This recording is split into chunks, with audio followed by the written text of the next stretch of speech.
Number 2, men's over 50 bodybuilder in Massachusetts. The best question I have is I want to hear about your cheat meals. Partially because I think people don't understand what a cheat meal actually is. Because like there's a lot of food bloggers like that use the name like Cheat Meal Boston or whatever. Like it's not what people think. So I want your like, what are your cheat meals? How do you look at them? Like what are they really? Like obviously The Rock, everyone watches his cheat meals, but like, he's on a Stairmaster or treadmill like, 4 hours a day every day. Like there's a difference. So what are your cheat meals? So I have 3 specific things that are cheat meals. I go to Chipotle and I get a burrito. I go to Subway and I get a foot-long tuna sub, lettuce and tomato only, or every now and then I will get a small cheese pizza. But those are very rare. The pizza is very rare. Chipotle, I'll do on a regular basis, at least a couple times a week. Subway, maybe once a week on Fridays. But my cheat meal and other people's cheat meal is different. Some people consider a cheat meal McDonald's. Now, to some people, a cheat meal is McDonald's. To me, a cheat meal is Subway or Chipotle. Now, granted, it's still good quality food, but again, if I don't make it by hand, it's a cheat meal because I don't know exactly what's in it. If I make chicken, if I make broccoli, if I make rice, I made it from scratch. I know what's in it. I don't know who. I don't know everything and all the ingredients in these places. However, I stick with those 3 because I know that I can still look the same eating those 3 as opposed to differentiate to something else, say like Mexican food or something else, Taco Bell, something like that, or even pasta. So for most people, their cheat meals are considered for the common people. Their cheat meals are McDonald's, pizza, Burger King, burgers, whatever. Mine, I'm still very strict. I still have all the macros on those foods. So I can still tell you how much protein is in everything, how much calories and everything. However, again, if I don't make it by myself, it's considered a cheat. So what's the thing that you actually like if you really like beyond, because obviously that stuff's relatively healthy. It is. Like cake on your kid's birthday, or like what is the like how do you deal with those types of things? All right, so here's a good example. So I don't know if it's fortunately or unfortunately, but everyone in my family's birthdays are in April and May. All right. Yep. So my son and my daughter both in April. Me, my son, my aunt, my brother, my grandmother, and my brother-in-law all in May. So I forgot what you asked me. So cake, how do you deal with that stuff? So birthday. So for my daughter, luckily she likes ice cream cake. So it's just a small sliver of that. So basically what I do is when it comes to that, I kind of portion control it, or I portion control it, but I kind of do it in a way where I'm the last one to touch it. So there's less. Yep. It's like, it's the same That's thing. So funny. I try to do that. I mean, I obviously I'm not at your level, but like I try to do the same thing. I call it this and I say it and I think to me it shouldn't sound offensive. I know some people might think it is, but I call it the old school housewife meal. So for instance, back in the day, the moms would make dinner for everybody, whatever was left, that's what they would eat. Well, that's basically what I do now. So that way I can guarantee that I don't overeat. Again, I'm not really a cake and cookie ice cream guy. Ice cream, yeah, maybe, but cookies and cake, I'm not really a big fan of. Candy bars, I'm not a big fan of. If I had anything, I would say that I had a vice, it would probably be gummy bears. Really? And even those not that bad. No. The sugar is, it's a lot of sugar, but you eat maybe 5 or 10 of them at a time. I put them in the fridge. Yep. They're hard, so I have to chew on them, so it takes longer. Basically it, though. I mean, besides that, I would say if there's the worst thing that if someone said, what's the worst thing that I eat, I would say pizza. Even though it's not the worst thing to eat in the world, but if you had to say on a diet perspective, pizza would be the worst, only for the bread and the carbs. Well, everyone talked. It's weird because pizza specifically, everyone's talking about now because there's a lot of celebrities that talk about going to Italy and they're like, I ate nothing but pizza and pasta and I never felt bloated and I felt great. And you know, some people will say, well, it's because you were walking 10 miles a day. It's But also over there in Italy. yeah, I think it's The foods better. are cleaner in Yeah, Italy. it is cleaner. You know, like a lot of people don't know this, but some of the foods that we eat are banned in most other Yeah, countries. yeah, they're only starting to talk about You know, that and now. this is why now I've come to the point to where I will look for animal farms to get my meats from. Yeah, well, A turkey farm, a butcher shop. it's so weird you say that because there's a guy, there's a pizza place near us, and all of his flour, all of his ingredients, he gets straight from Italy. Nice. And anytime I eat his pizza, I don't feel bloated. And even Yeah. my wife is like, "You got to go there." Like she will not. I'll say, I'll say, "Oh, it's a little late. I don't know if he's still open." She'll like, "Fine, we're not having pizza." And like it's hilarious. If you ask me, you can't go better than Italian. You go someplace from Italy, you're getting natural ingredients, the best ingredients, real ingredients. Well, they not grow fillers everything and all this there. other stuff. You're getting it fresh. That's what I mean. They grow everything there. The wheat, Sicily, and the farms, the cheese, like everything is right there. Things are being picked out of a garden.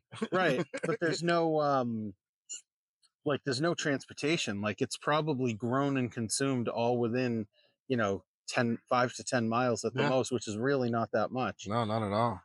Yeah, I think it's one of the reasons why, I don't know if it was during the pandemic, but like butcher shops, like local butcher shops, have started to get really popular. Yes. I was telling you about my friend in Danvers, and her and her husband started one, and like they get everything straight from local farms, break it all down, process it. Best way to get it. They have they have the best. I won't kill you with photos of it, but they have the best roast beef because it's all really? like they make it in house and it's fresh. Yeah. I mean, that's the best way to do it. Like, so for instance, they do sausages too, and they'll like we were talking about bison burgers. I'm about to get into the butcher shop. So they do a bone marrow burger. Wow. So, and they mix in the fat and they do their own sausages, same thing. Wow. Like they'll customize them. So like you can control everything because they're doing it themselves. It's really good. It's the reason why they're only been around like 4 or 5 years, and they're killing it. Bison sliders are my favorite. I love them. So that's what you make. That's what you're saying you make. I love bison sliders all the time, and I give them to Tyson too. So my dog eats bison too. Well, bison is one. My father always talks about this. He always talks about how ridiculous it was that they killed so many bison and just left them out in the Midwest to rot. When it was apparently it's one of the best, leanest cut to be, healthy, everything. All they eat is grass. Yeah, and they travel constantly. Yeah, so their muscles are fine toned. They're very similar to like the tunings of a horse. Yeah, they're not as lean as a horse, but we're talking about elk and deer and venison and all that. And same thing. Same thing. You've had venison, right? Yeah, plenty of times. So good. I've had venison. I actually up until a year ago I was taking deer antler velvet extract. Injuries. They eat when they go I don't know if it's hunters or it's everyone, but they say that when they eat deer antlers, I don't know how they prepare it, but they say it tastes like a mild pickle. Yeah, basically. Yeah. Yep. And as far as their ability, as far as like a lot of their meat is very good because of their fast twitch muscle. Yeah. That's why they're so fast. That's why we like chicken, right? Yeah, pretty much.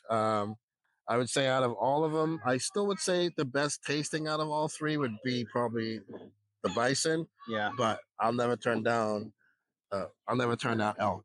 Yeah. You want to boost your testosterone, have some elk. That ought to do it. Have elk and oysters and then go on a honeymoon. Oh my God, oysters. That was the other thing. I can't believe I was reading if you have 2 oysters, it's like better than taking a multivitamin. Yes. And I guess it makes sense because they're in the ocean. They probably filter minerals and stuff going on in the water. Exactly. Yep. Off of other fish. But they were telling my father, one of my cousins was vegan for a little bit, and he told her, he's like, listen, eat an oyster a week just to make sure you got everything else. And she's like, yeah, I don't care about oysters. I'll eat an oyster. And she's like, I can't believe how much better I feel. And I'm like, Anthony J A lot of people knows. don't like them because of how they taste, because they're slimy. But Yeah, oh well, texture. oh well. Well, if you let them sit in lemon juice You can squirt lemon or juice on them vinegar or too. Yeah, whatever, yeah. like if you let them sit for a minute, actually, you know what I had that was awesome? It was vodka, vodka shot with lemon in it, and then they dropped an oyster in it, and you let it Oh sit wow, for a minute, and then you nice, shoot it down. Oh, nice, so good. nice. But like That sounds you awesome. have one, and then you're like, oh yeah, I'm not gonna do a million of those. Like you look at the price tag, and it's like the vodka, I mean, people don't realize oysters are really also very good for you. All seafood's really good for you, yeah, but people tend to think because of the texture of the oyster, that's why they don't try it. yeah. Um, There's a lot of texture people. Unfortunately, they don't realize what they're missing out on, and Mm, unfortunately, a lot of people don't realize that some of the best foods that are healthiest for you don't really taste that good right.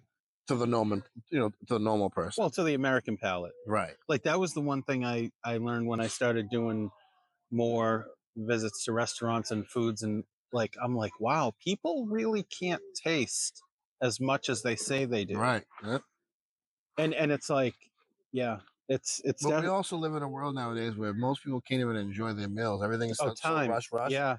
It's just you're eating it for taste. I mean, you're eating it for fuel, not for taste. Well, Which is basically how I eat. that's why the concept of cheat meal is like sometimes people just consider cheat meal if they can sit and enjoy it. Yeah, I mean, to some people that is a cheat meal because when you're constantly moving nonstop, if you ever sit down and relax and eat, the food definitely digests a lot better. Well, think about how many times we eat. Well, like when I was younger, I don't do this now, but driving around a lot, working a lot, I would eat in my car. Yeah, Like a lot of people breakfast do. was A lot of always people in do. my A lot car. of people do. You could drive up to any light nowadays and see someone eating Yeah. French fries or a burger or some nuggets Oh, or even Dunkin' Donuts stuff. or what's the joke about cars? How many cup holders does it have? You know, it's not for water bottles. Right? Yeah, yeah, It's for yeah. That's crazy definitely sugar, true. crazy Yeah, it's made for all that fast yes, food, all those fountain drinks. frappuccinos. Yeah, yeah, and iced coffees. Oh, so that was the But last I thing. can't say no to dunks. Last thing I wanted to ask you: iced coffee. What? How many do you drink? You keep it minimal, right? One a day. Right. Nice.